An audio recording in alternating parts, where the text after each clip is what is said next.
अस्सलाम वालेकुम नाज़रीन, आज तहरीक इंसाफ का इम्तिहान है। तरनोल में आज तहरीक इंसाफ का एक जलसा होना है, लेकिन दूसरी तरफ ज़िली इंतज़ामिया ने जलसे को पहले इजाज़त दी, लेकिन अब उसका NOC मनसूख कर दिया है।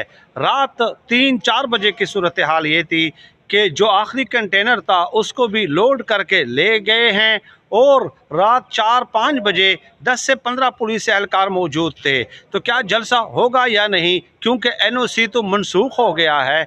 अब इसका मुकम्मल इन्हिसार इस बात पे है कि KPK से कितने काफ़िले आते हैं। कुल मिला के अगर 20,000 लोग भी पूरे पाकिस्तान से आ जाते हैं तो मेरे ख़्याल में जलसे को रोकना मुमकिन नहीं होगा। दूसरी तरफ अली अमीन ने गंडापुर ने भी ऐलान किया है और वो KPK वज़ीर आला हैं, वो काफ़िले साथ ला रहे हैं। 10,000 लोग भी अगर KPK से आ जाते हैं तो बड़ा मुश्किल हो जाएगा ज़िली इंतज़ामिया के लिए, क्योंकि इस जलसा गाह की जो